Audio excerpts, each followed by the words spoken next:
Hello viewer, it's a cup shape here. I will make another cup, create the designs around it.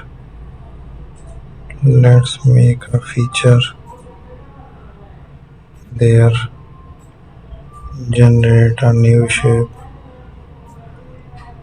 So let's explore the different features here. Make a new design. So we will take a shape there. Also take another one. Add that paint. Thank you for watching my video.